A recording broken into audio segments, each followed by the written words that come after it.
So good day everyone. Welcome to our online discussion. I am Zesma Elginton. And I am Daryl O. Mangatan. And I am Princess Ava Estala. And today we are going to discuss the three learning objectives. First is applying basic trigonometric identities and algebraic properties. And the second one is writing a proof to verify the stated identity. So the third objective is solving trigonometric function using identities. So we've been learning about trigonometric identities. Can someone remind us why these identities are important? Good question. Trigonometric identities help simplify expressions, transform one function into another, and solve equations. They are also useful in real-world application like physics and engineering. Right. For example, in electrical engineering, sine and cosine function describe alternating current waveforms. Using identities helps simplify complex calculation. That makes sense. Let's apply a fundamental identity to express one trigonometric function in terms of another. How can we express sine squared theta in terms of cosine squared theta? We use the Pythagorean identity. This is the equation. Sine squared theta plus cosine squared theta equals 1. If we isolate the sine squared theta, we get sine squared theta equals 1 minus cosine squared theta. That's a great example.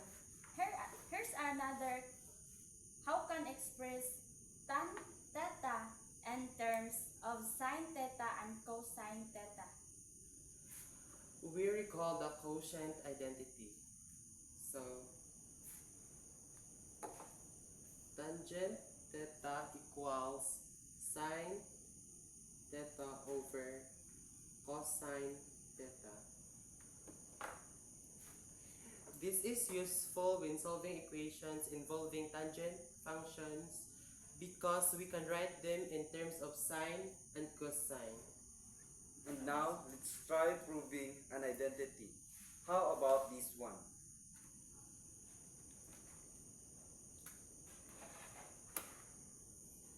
One plus tan squared theta equals secant squared theta.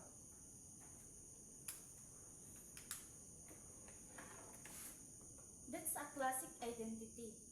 Let's start from the Pythagorean identity. Sine theta plus sine squared theta plus cosine squared theta is equal to 1.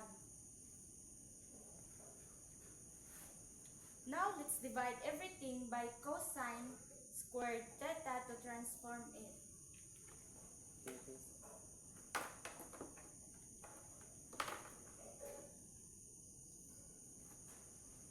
Good strategy. So sine squared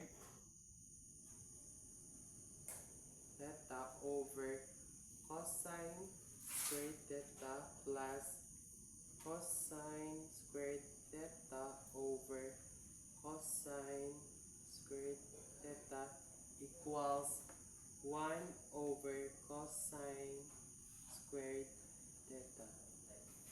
Since sine squared theta over cosine squared theta and 1 over cosine squared theta is secant squared theta, we get tangent squared theta equals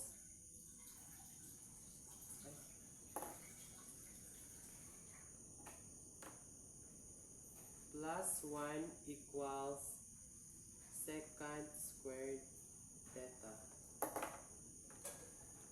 That's correct.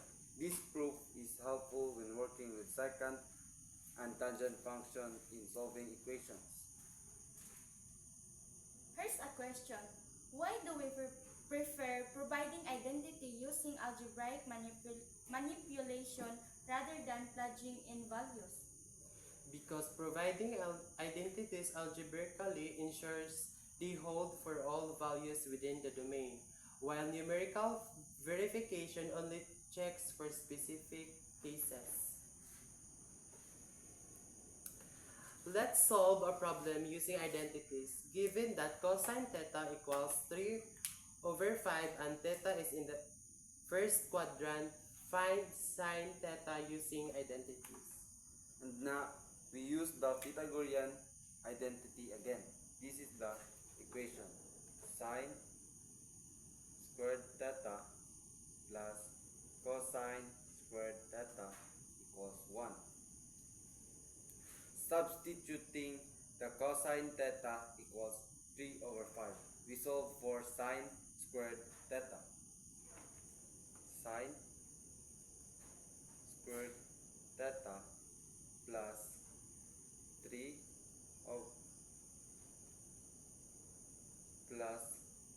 over 5 squared equals 1. And let's solve this cosine. Sine equals sine squared theta plus 9 over 25 equals 1. And now we will isolate the sine squared theta, and it becomes sine squared theta equals 1 minus 9 over 25.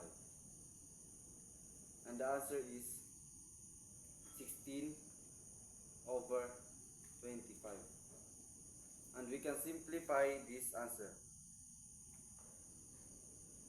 Sine equals 4 over 5.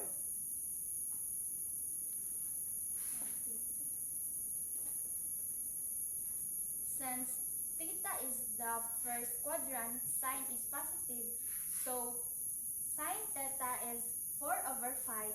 That's what's straightforward using identities. So here's a challenge. If we know sine theta equals 4 over 5, how can we find tangent theta? We use the quotient identity.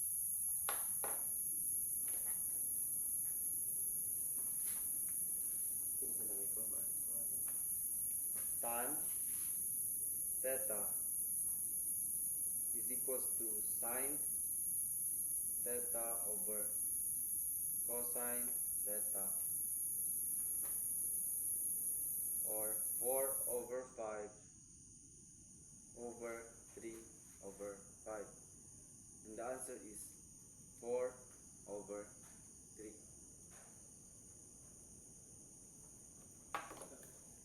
That was a great example of solving values using identities. So to sum it all, this discussion really showed how trigonometric identities simplify expressions, prove relationships, and solve problems. And the ability to prove identities strengthens our problem-solving skills. Exactly. Let's practice more so we can apply this concept and more advanced problems. And that's all. Thank you for watching.